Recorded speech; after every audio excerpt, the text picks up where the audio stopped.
Hi everybody, I'm Jim Rohn. I was just going over our latest issue of our new magazine called The Achiever. I want to thank you for taking the time to spend just a few minutes with me today. I have a very interesting subject. I call it 5 Simple Steps to Go from Average to Fortune. I've been asked to give it in many places for corporations and companies, and now I have the opportunity to share it with you. It's a pretty big subject for someone like me. For my life started out rather modestly, up in farm country in Idaho where I was raised. I grew up in this little community of some 4,000 or 5,000 people, and went to high school, graduated, went to college for a year and a half, and then I quit, decided I was smart enough, and got me a job to see if I couldn't make all of my ambitions come true. My parents, I think, gave me a very good foundation, a very good start. I was an only child, so I think they took some extra time with me and got off to a pretty good start. A couple of years after I left school, I found a very beautiful young lady and persuaded her to marry me, and kept making all of those grand promises, as we're inclined to do, that everything was going to work well and that she had made a wise decision. Well, 2 or 3 years after I'd gotten married, it didn't look like my new bride had made such a wise decision, because I'm now starting to struggle. I've got far too much month at the end of the money, if you've ever known what that's like, and I'm wondering what to do. I'm behind on my bills. I'm willing to work hard, that's not my problem, but it isn't going as well as I had thought it would up until that point. I'm struggling, and I'm wondering what to do. Should I go back to school and get some more education? I didn't have any capital to start a business. So all these questions were going through my mind at a time when I needed some answers, how to really become successful and how to turn my life around. Well, at age 25, good fortune came my way. And sometimes it's a little difficult to describe good fortune. Why do unique things happen to you when they do? Part of that's a mystery to me. I really don't know. One of my friends says, well, things don't just happen. They happen just. And maybe that's it. I really don't know. But my good fortune was, at age 25, I met a very remarkable man. His name was Mr. Schoaf, Mr. Earl Schoaf. And he's the gentleman who gave me those last final answers that I had been looking for up until that time. Mr. Schoaf was a very unique gentleman. He was a businessman, an entrepreneur. He had several businesses. And he took a liking to me, and he hired me, and I went to work for him. I spent the next 5 years working for him. And then, unfortunately, at the end of that 5 years, he died. But I did get to spend 5 years with this remarkable man, and he's the gentleman who gave me the answers. He gave me the points and the ideas that helped to really turn my life around. And I will always be grateful for finding someone who took the time to share their information with me. The best thing Mr. Schoaf gave me was not a job. The best thing he gave me was the benefit of his philosophy. And fortunately for me, his philosophy worked for me. I practiced it, I utilized it, and I put it to work. And about 17 years ago, I was living in Beverly Hills.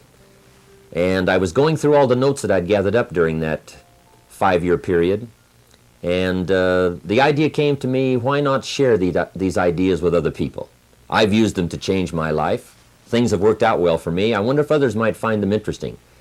So I put all of the material together, and 5 years ago gave my first lecture, my first seminar. And ever since then, I've spent more and more of my time lecturing and sharing ideas on how to do better, how to make your life personally, socially, and economically work out better. And especially for the last 6 or 7 years, I've had the opportunity to travel around the world. The seminar's been translated in many languages, and I find myself now spending the biggest share of my time lecturing, sharing ideas, and trying to come up with answers that can make a difference in your life. Let me give you this simple little talk, how to go from average to fortune. There's 5 simple steps. You might like to make a note of them. Here's the first one. Get serious. That's number 1. I don't know any substitute for that. You've really got to get serious. You don't have to be grim, but you must be serious. I know a guy that's got a half a dozen jokes keeping him from becoming wealthy. He's not known as rich. He's known as a joker, which I guess is okay if that's the kind of life you want to live. But it really isn't the best way to live. To go from average to fortune, you must get serious. And you must get serious about two very important things. Number one is setting your goals and where you want to go. Designing the next 5, the next 10 years is so vitally important. What do you want to do economically? Where do you want to go? What do you want to be? What would you like to have? What would you like to share? How much would you like to earn? How far would you like to go? Those are some major questions to ask. And for that all to work out like you want it to for the next 5 or 10 years, in my personal opinion, you've got to get serious. Then you have to get serious about another important subject. And that important subject is called personal development. Personal development is striving hard to become the kind of person that you want to be. And to become the kind of person you want to be, you've got to work at it. 10 years from now, you will surely become someone. The big question is, who? What are you becoming? And if you go to work on it now, sure enough, in a very short period of time, you can take on a new direction to become the kind of person you want to be. There's a very important question to ask, and the question is, 10 years from now, you will surely arrive. And the question is, where? So to answer the question of where you want to arrive and the kind of person you want to be, you've got to get serious. So that's point number one. To make your life worthwhile and unique, to go from average to fortune, you've got to get serious. Now, the second point is, get smart. To make your life work out worthwhile, you've got to have some ideas. You've got to have the information. So you've got to be smart. In fact, in this decade, you must be much smarter than you were in the last decade. You've got to read the books. You've got to come up with the information. When I have a chance to talk to the high school kids, that's the theme of my talk. Get smart. There's nothing worse than being stupid. And if you will read the books, learn from your experiences, do all the things that you possibly can to get the information, sure enough, you'll be wiser this year than you were last year. And I've got a few techniques that I teach in my seminar on how to get smarter, keeping a journal, going to the lectures, going to the seminars, listening to the sermons, picking up ideas from other people. You just must keep up this steady process of learning. Never cease your quest for knowledge. And that's one of the key points to go from average to fortune. Get smart. Now here's number 3. You've got to get going. All of the things that you've learned will not do you that much good if you don't put it into an action plan. You've got to get going. In my management and leadership seminar, we teach game plans, how to put all the good things that you've learned into action. Economic action, social action, personal action. How to make the changes and how to actually do the work, how to actually function. Get going, that's the key. Some people are ever learning, but they don't put it into action. They don't really take the action. It's like the man who keeps bringing materials to the building site and never builds anything. He keeps bringing in the sand and the gravel and the windows and the doors and the roofing material, and he just stacks up all these supplies, but he never builds anything. See, if you do that long enough, fairly soon they'll come and take you away. You've got to do something with what you've learned. You've got to take action. You've got to get going. So that's one of the most important things to learn, how to design your days, how to design your weeks, how to design the months so that you take the proper action to get the proper return that you're looking for, whether it's economic or personal. Get going. It's a major key. Now here's number 4. You must get excited. And not just the false enthusiasm of just pure positive thinking. You've got to get excited over some very basic things. One is, get excited over your ability to make yourself do the necessary things. Because discipline is major step 1 toward personal progress. And anytime a person wishes to, they can make major changes in their life, personally and socially and financially. It doesn't ever have to be the same after today. No telling what you could do today if you really wish to.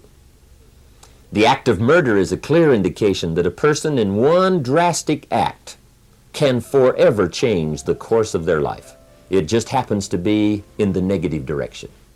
What I would ask you to do, starting today, is get excited about committing an act that's positive, an act that's constructive, to make the changes in your life that you want made, and to go the direction that you want to go. So that's number 4, get excited.